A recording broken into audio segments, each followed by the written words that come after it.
Tonight, the Justice Department releasing its biggest batch yet of documents related to the late sex offender Jeffrey Epstein, including this fake Austrian passport with Epstein's photo and a false name. The new release also includes documents that mention President Trump. In one email, a federal prosecutor, citing flight logs, says Trump was a passenger on at least 8 flights between 1993 and 1996, between New York and Florida on Epstein's jet. That he traveled with his then-wife Marla Maples, daughter Tiffany, and son Eric. And saying on another flight, the only 3 passengers are Epstein, Trump, and a 20-year-old whose name is redacted. The files also include this handwritten note, purportedly written by Epstein and sent to Dr. Larry Nassar, another notorious sex offender, including the quote, "Our president also shares our love of young nubile girls." Hey guys, Adam is here. This is the moment the dam finally cracked. For years, Donald Trump and his inner circle have operated with one core, unshakable belief: that the full truth about Jeffrey Epstein would remain buried, that the sheer weight of power, money, and institutional control could keep the darkest corners of this scandal sealed forever, that the American people would move on, distracted by the next outrage, the next tweet, the next manufactured crisis. That belief has just been obliterated. What you are about to hear will fundamentally reshape the Epstein narrative.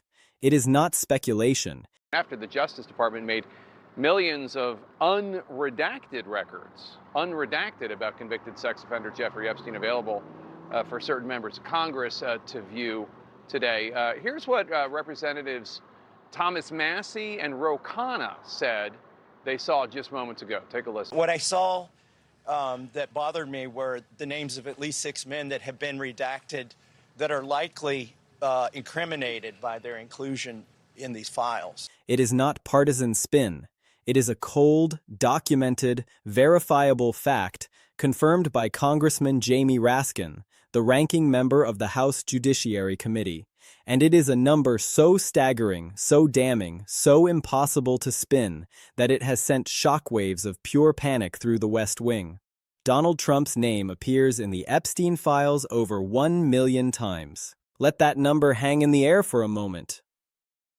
Donald Trump's name was redacted in a number of different places, and I saw one conversation between Epstein lawyers and Trump lawyers relating to the 2009 investigation, which had been redacted, and I don't see any particular reason that it should have been. Recently released documents from the Jeffrey Epstein files pose new questions about what President Trump knew about the convicted sex offender and when. This as the U.S. Commerce Secretary is under fire for his relationship with the late financier. Here's Washington, D.C. Bureau reporter Ross Ketchke.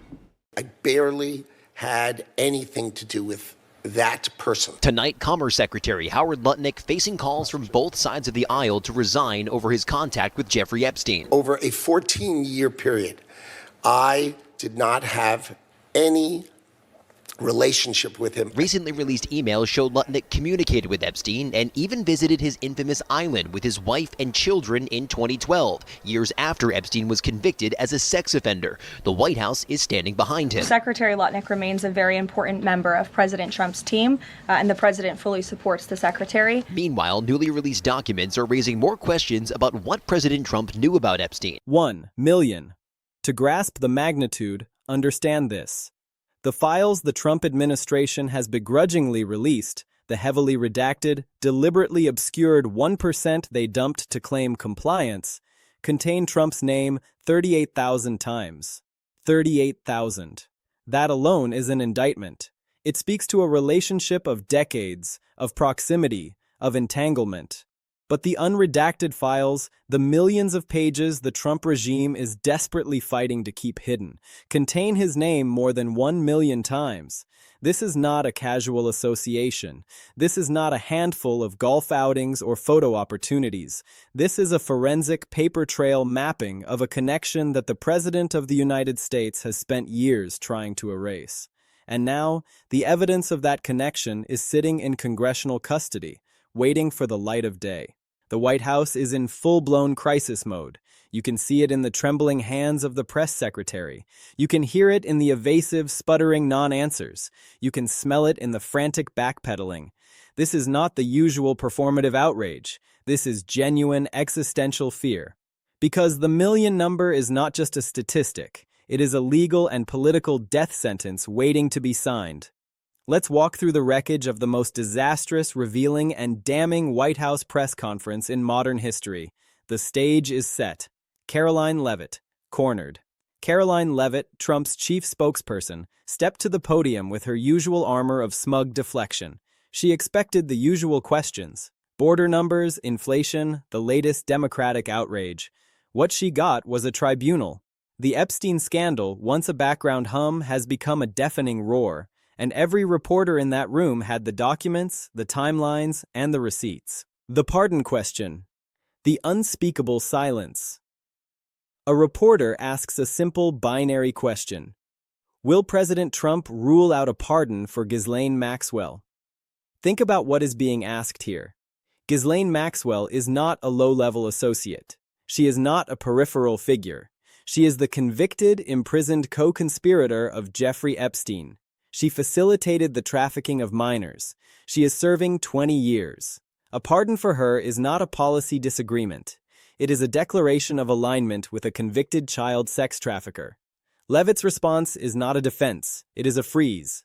I don't even really want to talk about that. We're not even thinking about that right now. She does not say no. She cannot say no. Because saying no would require a level of moral clarity this administration does not possess.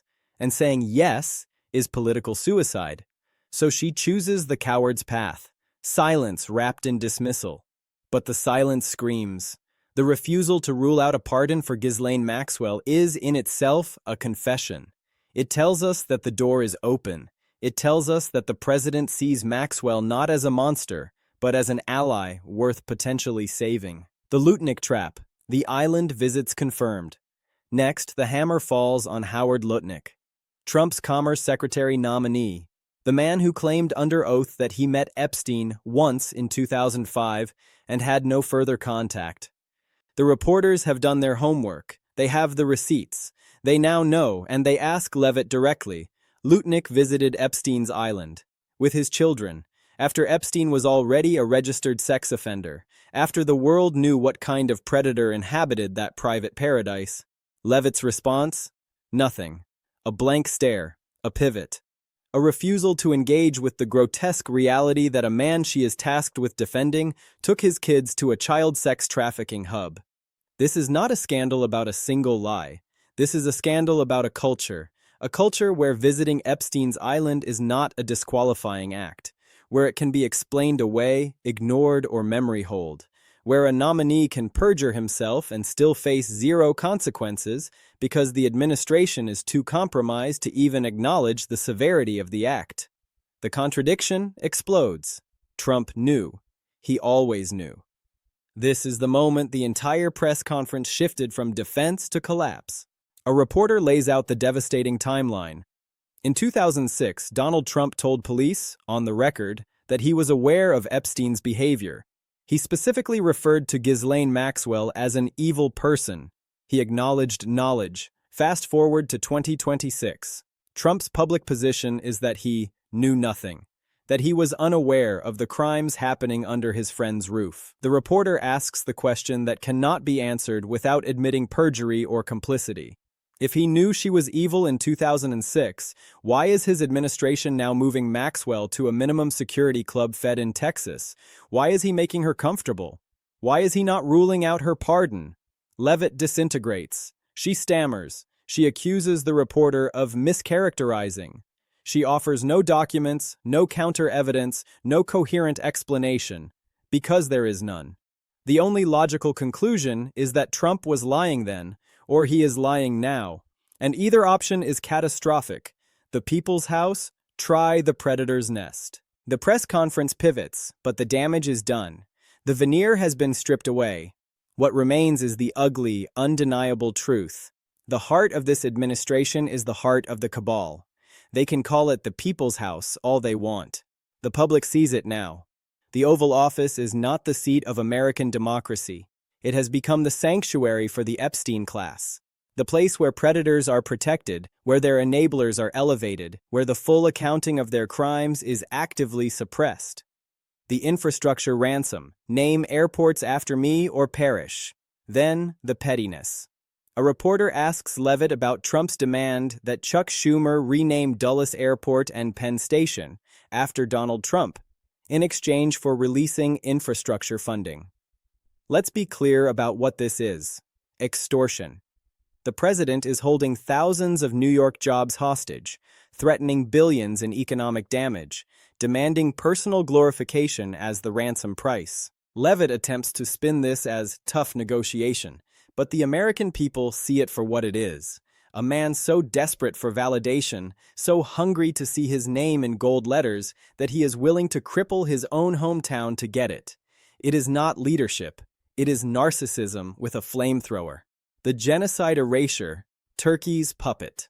Another reporter exposes the moral rot at the foreign policy level. J.D. Vance, the vice president, had posted about the Armenian genocide, acknowledging the historical reality that 1.5 million Armenians were systematically slaughtered. He visited the memorial. He paid respects. Then Turkey complained, and Trump ordered the post deleted. So Vance, the man a heartbeat from the presidency, scrubbed the genocide from his feed. He erased history at the command of a foreign autocrat. Levitt's defense? The administration has its own view. Its view is submission. Its view is that historical truth is negotiable. Its view is that a foreign government can dictate what an American vice president is allowed to remember. And the pattern is undeniable. The same week Trump posts racist, ape-themed images of the Obamas, blames staff, and deletes. The same month he threatens Canada over hockey and trade. This is not a White House with a posting problem. This is a White House run by men who believe they are above accountability, who treat the truth as a menu from which they can pick and choose. The Epstein class face. Watch Levitt's face as she delivers these non-answers. Watch the smug curl of her lip. That is not the face of a public servant. That is the Epstein class face, the expression of someone who knows the system protects them, who believes they are immune, who looks at accountability as something that happens to other people. She shares it with Lutnik, with Besant, with Navarro, who goes on state media and claims that bad job numbers are actually good, and that 50,000 jobs is the new reality. They speak in circles, in contradictions, in absurdities, because they assume you will stop paying attention. MAGA Mike runs. And finally, the image that sums up the entire administration. Mike Johnson, the Speaker of the House, confronted by reporters about Howard Lutnik's Epstein Island admission, asked directly, "How can your party nominate a man who took his children to a pedophile's island?" Johnson's response? He runs. He turns his back. He waves off the question. He has no answer because there is no acceptable answer. The only honest response would be, "We don't care. Our pursuit of power supersedes any moral consideration. We will embrace anyone, protect anyone, as long as they help us keep control." The silver lining, the truth will out. But here is the thread of hope in this tapestry of rot. The New York Times, the establishment paper Trump loves to hate, has dedicated its front page day after day to the Epstein story, 7, 8 stories in addition. They are doing what journalism is supposed to do. They are keeping the flame of inquiry alive. The files exist. The million-plus references to Trump exist. The congressional subpoenas exist. The depositions are scheduled. The pressure is building from every direction. Levitt can smirk. Johnson can flee. Trump can rage post. But they cannot delete the million. They cannot unpardon. They cannot unvisit the island. They cannot erase the paper trail. The truth is coming. It is delayed, obstructed, and redacted, but it is coming. Every non-answer at that podium, every fleeing speaker, every deleted genocide memorial, every refused pardon denial, it all adds to the weight of the inevitable collapse. The White House is panicking because they know the clock is running out. The million number is not just a data point, it is the countdown, and when it hits 0, the Epstein files will not be a scandal. They will be a verdict. Stay informed, stay angry, stay watching. The truth is more important than ever, and for the first time in years, it feels like the truth might actually win.